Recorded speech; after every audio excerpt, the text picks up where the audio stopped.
Hello students, आज हम लोग चैप्टर शुरू करने वाले हैं समांतर चतुर्भुजों और त्रिभुजों के क्षेत्रफल यानी areas of parallelograms and triangles.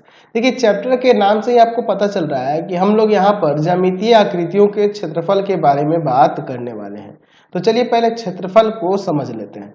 मैं यहाँ पर कुछ ज्यामितीय आकृति लेता हूँ, जैसे मैं एक त्रिभुज लेता हूँ, मैं एक यहाँ पे आयत लेता हूँ। तो ये जो आपको आकृति देखने को मिल रही है, ये आकृति का ये अंदर वाला जो भाग है, ये अंदर वाला भाग, इसको हम लोग तलीय भाग कहते हैं, तलीय क्षेत्र कहते हैं। ये क्षेत्र क्या कहलाता है? तलीय क्षेत्र कहलाता है। यानी कह सकते हैं तलीय क्षेत्र के बारे में, तलीय क्षेत्र के बारे में क्या कह सकते हैं जी, कि जो आकृति होती है उस आकृति द्वारा बंद जो क्षेत्र देखने को मिलता है, सरल बंद आकृति द्वारा वो जो उस तल का क्षेत्र देखने को मिलता है, वो घिरा हुआ क्षेत्र जो देखने को मिलता है, उसको तलीय क्षेत्र कहते हैं। और इसी तलीय क्षेत्र का जो परिमाण होगा, यह तलीय क्षेत्र कितना है, इसकी माप जो होगी वही इस आकृति का क्षेत्रफल कहलाता है। ऐसे आप कह सकते हैं। तो चलिए सबसे पहले तलीय क्षेत्र की परिभाषा देते हैं। क्या होता है तलीय क्षेत्र? तलीय क्षेत्र यानी कि प्लेनर रीजन क्या होता है, तो इसे आप परिभाषित कर सकते हैं ऐसे। किस तरह से जी? हम लोग इसे लिख सकते हैं, इसकी परिभाषा कि एक सरल बंद आकृति, एक सरल बंद आकृति द्वारा तल का घेरा हुआ भाग, घेरा हुआ भाग, घेरा हुआ भाग उस आकृति का संगत तलीय क्षेत्र, तलीय क्षेत्र, तलीय क्षेत्र कहलाता है। तो समझ गए तलीय क्षेत्र क्या होता है। अच्छा, क्षेत्रफल क्या कहलाता है? क्षेत्रफल यानी कि एरिया। तो जो तलीय क्षेत्र का जो परिमाण होगा, माप होगा, वही आपका क्या कहलाता है? उस आकृति का क्षेत्रफल कहलाता है। तो आप इसे लिख सकते हैं, इसकी परिभाषा, किसी आकृति के तलीय क्षेत्र, तलीय क्षेत्र का परिमाण या माप भी लिख सकते हैं, उस आकृति का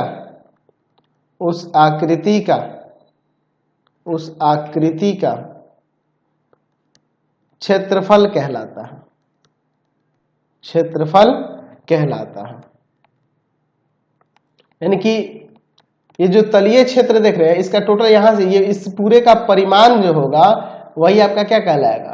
क्षेत्रफल कहलाएगा। इसका क्षेत्रफल की परिभाषा आप ऐसे भी दे सकते हैं, आप यहां में क्षेत्रफल की परिभाषा ऐसे भी दे सकते हैं कि किसी आकृति का क्षेत्रफल, आकृति का क्षेत्रफल, किसी आकृति का क्षेत्रफल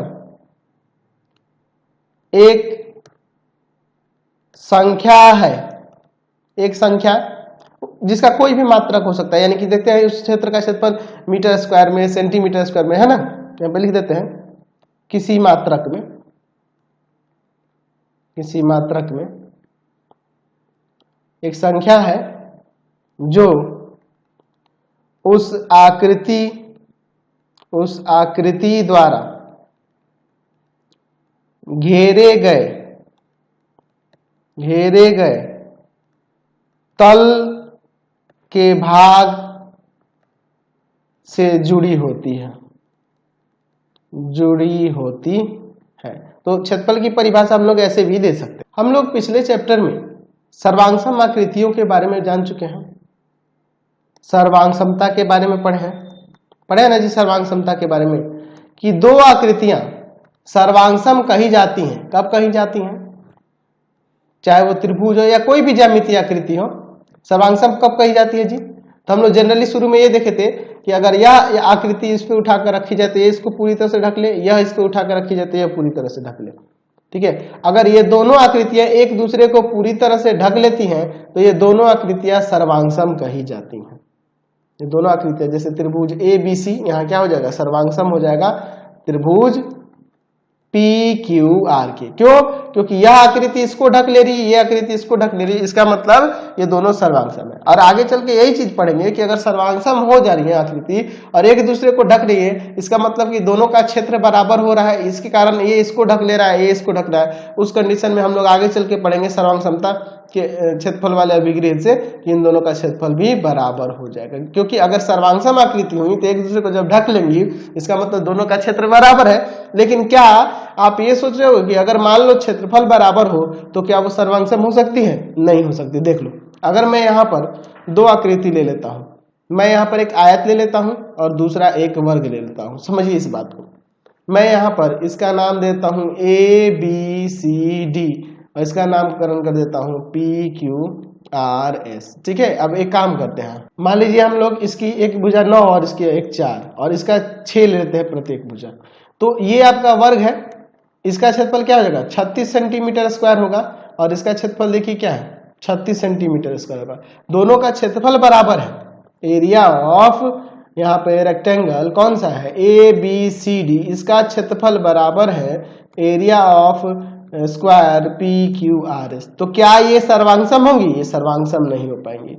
ए बी सी डी सर्वांगसम नहीं होगा यहाँ पे पी क्यू आर एस के।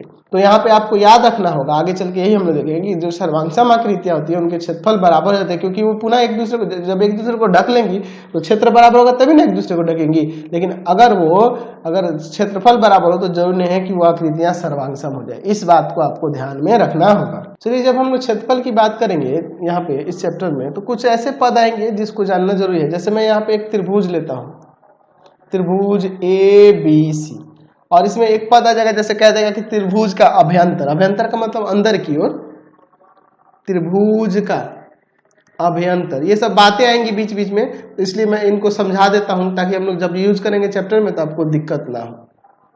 Interior of a triangle, triangle के इंटीरियर की बात करते हैं तो हम लोग कह सकते हैं कि जो तल द्वारा है ना, तल का वह भाग, ये पूरे तल का वह भाग जो इस त्रिभुज से घिरा होगा उसके त्रिभुज का अभ्यंतर कहला जाएगा। तो यहाँ पे लिख सकते हैं कि तल का वह भाग, ये कहीं बना होगा ना किसी तल पे त्रिभुज, तो त्रिभुज के अंदर वाला भाग ही इंटीरियर कहलाएगा। तल का वह भाग, इस पूरे तल का वह भाग, ये जहाँ पे बनाया गया होगा उस तल का वह भाग जो त्रिभुज से घिरा हो, ऐसे लिख दीजिए, जो त्रिभुज से घिरा हो, त्रिभुज का अभ्यंतर कहलाता है, अभ्यंतर कहलाता है। अच्छा, उसी तरह से अगर हम लोग बात करेंगे त्रिभुजाकार प्रदेश की, त्रिभुजाकार प्रदेश क्या होता है, यानी कि ट्रायंगुलर रीजन क्या होता है, ट्रायंगुलर रीजन क्या होता है, त्रिभुजाकार प्रदेश क्या होता है। देखिए तो जो ये त्रिभुज के अंदर वाला भाग है यानी कि इसके क्षेत्रफल की, और ये जो त्रिभुज है यानी त्रिभुज को भी शामिल कर लिया जाए और इसके अंदर का भी भाग शामिल कर लिया जाए तो टोटल त्रिभुजाकार प्रदेश कहलाएगा। अभ्यंतर का मतलब अंदर की ओर का भाग, और त्रिभुजाकार प्रदेश में ये वाली त्रिभुज भी शामिल हो जाएगा और इसके अंदर का भाग भी शामिल हो जाएगा। तो इसको ऐसे लिख सकते हैं कि किसी त्रिभुज और उसके अभ्यंतर का सम्मिलन त्रिभुजाकार प्रदेश कहलाता है, त्रिभुजाकार प्रदेश कहलाता है। ठीक है, समझ गए ना। तो ये अंदर वाला जो भाग होगा, ये अंदर वाला इसको त्रिभुज का अभ्यंतर कहेंगे। और ये अंदर वाला जो ब्लू वाला देख रहे हो, ये रेड वाला, ये टोटल मिलाकर ये क्या कहलाएगा? त्रिभुजाकार प्रदेश कहलाएगा। ठीक है, अंदर वाला ब्लू वाला त्रिभुज का अभ्यंतर, और ब्लू वाला और ये रेड वाला टोटल मिलाकर त्रिभुजाकार प्रदेश कहलाएगा। इसी तरह से हम लोग आयत के अंदर भी देख सकते हैं। मान लीजिए आयत में यहाँ पे एक बना देता हूं, ABCD, तो अंदर वाला क्या हो जाएगा? आयत का अभ्यंतर। आयत का अभ्यंतर क्या होगा? आयत का अभ्यंतर यानी इंटीरियर ऑफ अ रेक्टेंगल। क्या होगा इंटीरियर? तो आप इसकी परिभाषा दे सकते हैं यहाँ पे कि किसी, या ऐसे लिख देते हैं, तल का वह भाग, जैसे उसकी परिभाषा दिए थे, तल का वह भाग, तल का वह भाग जो आयत से घिरा हो या घिरा है, उस आयत का अभ्यंतर कहलाता है। यानी कि जैसे मैं ये ब्लू वाला जो भाग दिखा दे रहा हूं, ये वाला भाग त्रिभुज आयत का अभ्यंतर होगा। उसी तरह से आयताकार प्रदेश की बात करते हैं। आयताकार प्रदेश यानी कि रेक्टेंगुलर रीजन क्या होता है? तो रेक्टेंगुलर रीजन यानी कि आयताकार प्रदेश की बात करेंगे तो ये आयत और इसके अंदर का भाग दोनों को शामिल कर दिया जाए। मैं लिख सकते हैं कि किसी आयत और उसके अभ्यंतर का सम्मिलन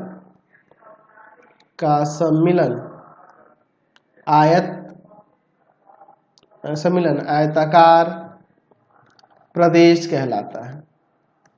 प्रदेश कहलाता है। समझ गए? कोई दिक्कत नहीं है। चलिए अब क्षेत्रफल से संबंधित कुछ अभिगृहित हैं, उनको हम लोग देखते हैं। पहला देखते हैं क्षेत्रफल अभिगृहित। क्या होता है क्षेत्रफल अभिगृहित? यानी कि एरिया एक्जियम्स।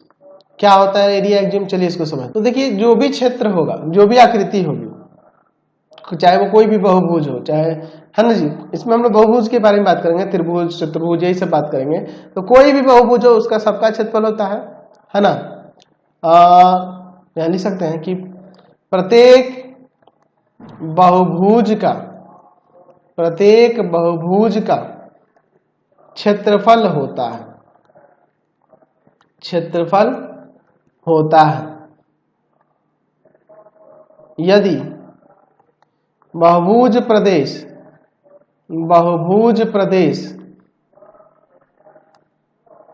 R है तो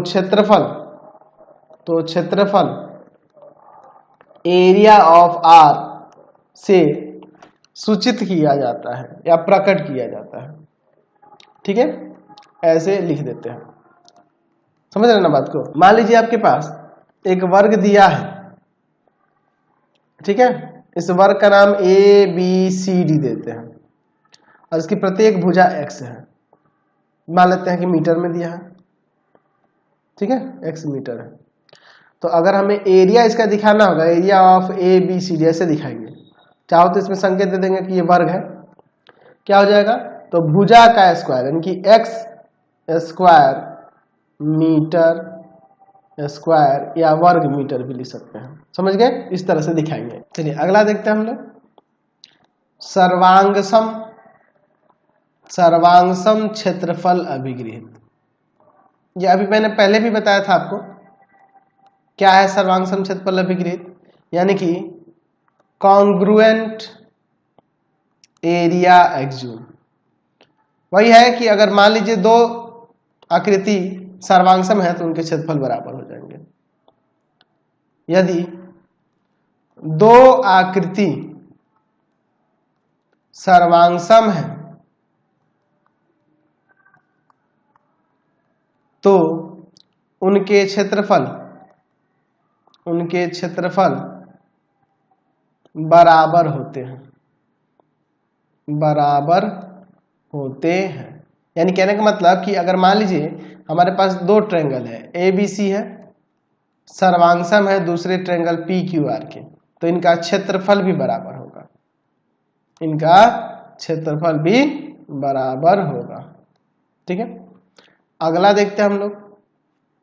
अगला देखते हैं कि क्षेत्रफल एक दिष्ट अभिगृहित। क्या है क्षेत्रफल एक दिष्ट अभिगृहित? चलिए, यानी कि एरिया मोनोटोन एक्सियोम।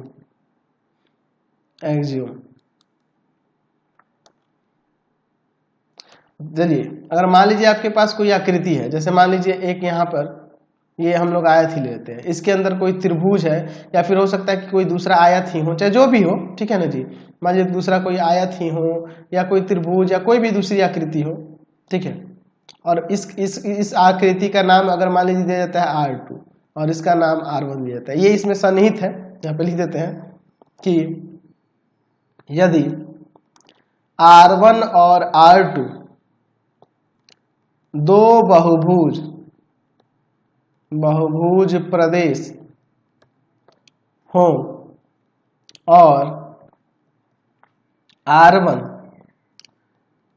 सन्निहित R2 में हो, यानी उसके अंदर हो,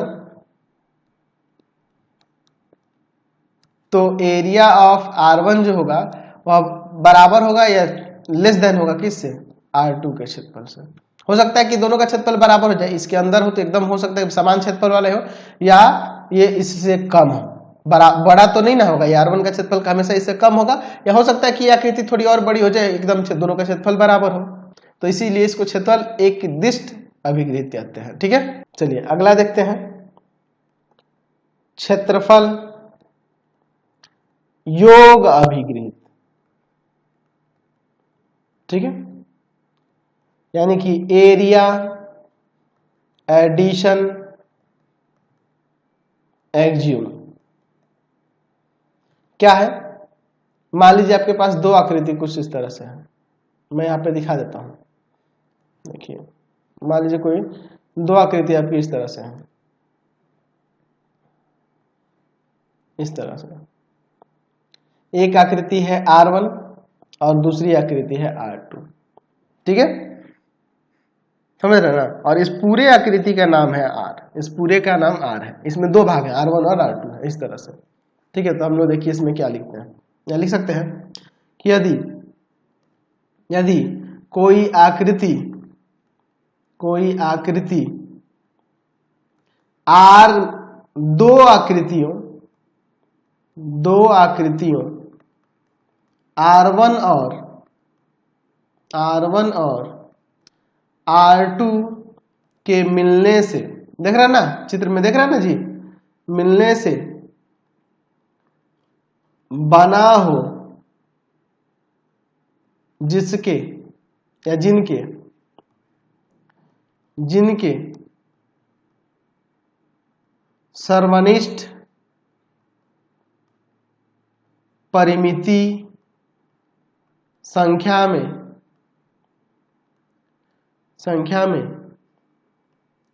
बिंदु और रेखाखंड हो। तो देख लीजिए सर्वनिष्ठ वाले में, ये देखिए बिंदु और रेखाखंड है। चलिए, ये वाली रेखा की बात हो रही है, इसमें बिंदु यहाँ है ना जी, जो सर्वनिष्ठ परिमिति संख्या, तो यहाँ पे लिख सकते हैं एरिया ऑफ R जो होगा इक्वल होगा किसके?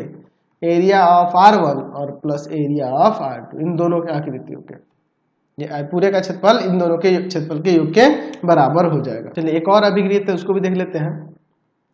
आयताकार प्रदेश का क्षेत्रफल अभिगृहित।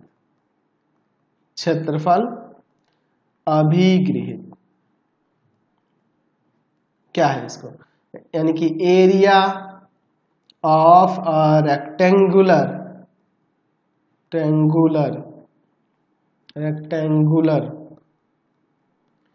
रीजन एक्सियोम क्या है इसको भी देख लेते हैं यहाँ पे। मान लीजिए आपके पास कोई आयत दिया हो, ठीक है, इस तरह से, ठीक है, इसका नाम देते हैं जैसे A B C D, A B भुजा ए और बी सी भुजा बी दिया हो, तो इसका क्षेत्रफल क्या हो जाएगा, ए बी स्क्वायर हो जाएगा, है ना जी, ए बी हो जाएगा, ए बी अगर मीटर में दिया तो मीटर स्क्वायर, अगर ए मीटर दिया है बी मीटर दिया है तो ए बी मीटर स्क्वायर हो जाएगा, है ना जी क्षेत्रफल। यदि किसी आयत ए बी सी डी की भुजाएं, ए बी सी डी की भुजाएं ए बी बराबर में ए मीटर तथा ए डी बराबर में बी मीटर, या बी सी ही लिख देते हैं, है ना, ए बी और बी सी ही लिख देते हैं, चित्र के अनुसार चलते हैं, बी मीटर हो तो area of A B C D या एरिया ऑफ आयत ए बी सी डी ऐसे लिख सकते हैं, क्या हो जाएगा, ए बी मीटर स्क्वायर या ए बी वर्ग मीटर भी लिख सकते हैं, वर्ग मीटर। समझ गया, कोई दिक्कत नहीं है। चलिए अब कुछ बातें हैं उनको डिस्कस कर लेते हैं। जैसे अगर हम लोग बात करेंगे एक छोटे से टॉपिक की, बार बार इसमें यूज करने वाले हैं इसलिए इसको समझ लेना जरूरी है। एक ही आधार और एक ही समांतर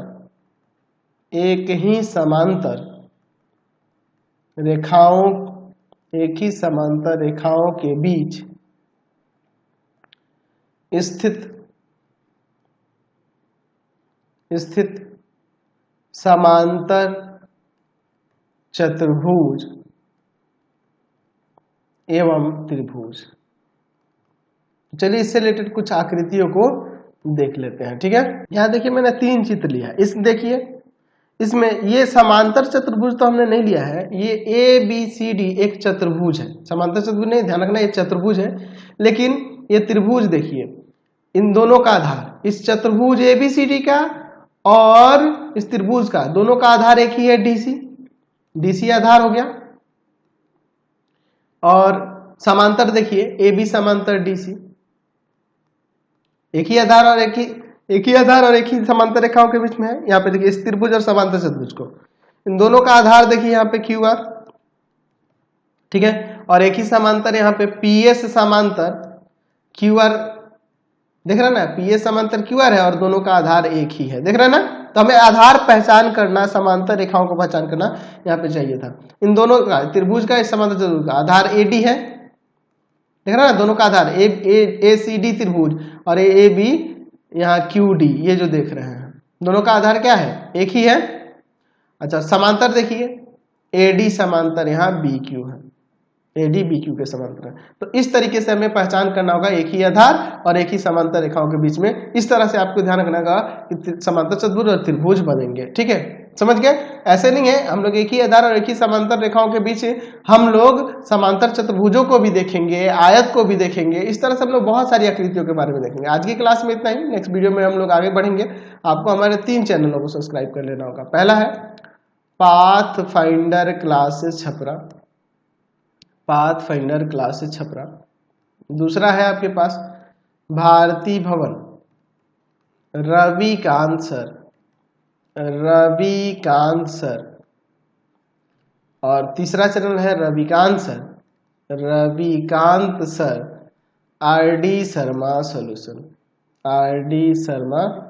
सॉल्यूशन। तीनों चैनल को सब्सक्राइब कर लेंगे। इससे रिलेटेड वीडियो के लिए सीधे डिस्क्रिप्शन में, इससे रिलेटेड नोट्स के लिए गूगल पे जाकर सर्च करेंगे www.ravikantsir.in और यहाँ जाकर आप सभी क्लासेस के नोट्स, उनके पीडीएफ को डाउनलोड कर सकते हैं, पढ़ सकते हैं। इंस्टाग्राम और फेसबुक पर जाकर पाथ फाइंडर क्लासेस छपरा को लाइक एंड फॉलो करना नहीं भूलें। Thanks for watching the video. Comment करके जरूर बताएं कि हमारे चैनल की वीडियोज आप सभी को कैसे लगे। Thanks for watching.